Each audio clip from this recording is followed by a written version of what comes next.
He saw his first Kentucky Derby, the first Kentucky Derby, from the Churchill Downs infield as a 13-year-old kid.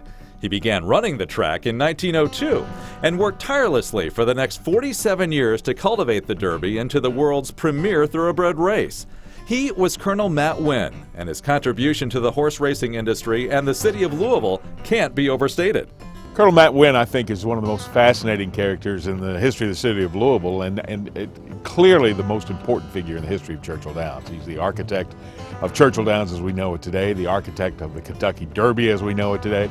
And given the influence of the racetrack, given the importance of the Kentucky Derby to life in this region, and frankly as a world-class sports event, I would suggest to you that Matt Winn is not only a notable citizen of the city of Louisville, but one of the most important residents in the history of the state of Kentucky. People who only know Churchill Downs in its present form may not realize that during its early years, its very survival was always a question mark.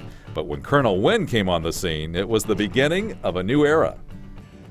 When Matt Winn and the new management team came aboard at Churchill Downs in 1902, the track was really in a dire predicament. It was really in danger of meeting the wrecking ball. The track had never turned a profit since its opening in 1875, but this team went to work under Winn's leadership as then general manager and immediately righted the ship, built a new clubhouse, sold memberships to the clubhouse, and within a year, the track turned its first profit ever. Colonel Winn understood that the lifeblood of Churchill Downs would always be the Kentucky Derby, and he also understood that it would take a new innovative thinking to expand the appeal of the Derby beyond the boundaries of the Commonwealth.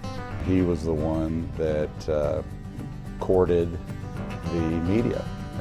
His famous saying was, give me the top 5 sports writers in New York City and you can have all the rest.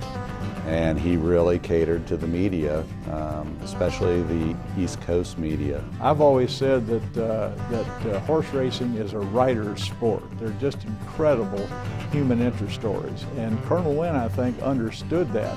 And that's the hook. He figured that once he got them here, that they would get hooked on the sport and on the stories, and he was exactly right. He was just really, really smart about understanding who influenced public opinion, how to generate interest. When Donna Rail won the Kentucky Derby in 1913 and paid an exorbitant price, he made sure that was really publicized in the East. And then when the filly Regret won the Derby in 1915, that was another story that he really used those kinds of stories to promote interest in the Kentucky Derby. And once he got the influential and powerful New York columnists and then later on the radio commentators involved, that just made the Derby. Colonel Winn clearly had an understanding of his business, but it was far more than just a business. It was his life, and that personal involvement was what made all the difference. He really loved Louisville, he loved the Kentucky Derby, he loved the horses, and he loved the horsemen. That literally was his life. And he lived it, he breathed it, he promoted it every single day that he lived. And sure enough, I mean, that kind of persistence and dedication, it really worked. When he passed away in 1949, Colonel Matt Winn had witnessed every Kentucky Derby ever run. He turned Churchill Downs into one of the all-time great sports landmarks, and he had benefited this community immeasurably by making sure that every year on the first Saturday in May, the world's attention would be focused right here on Louisville, Kentucky. Matt Winn's work at Churchill Downs on behalf of the racetrack and the Kentucky Derby has helped shape the identity of Louisville here in this country and internationally. When people think of Louisville around the world, they think of the Twin Spires, they think of the Kentucky Derby. They may not know they're thinking about Matt Winn.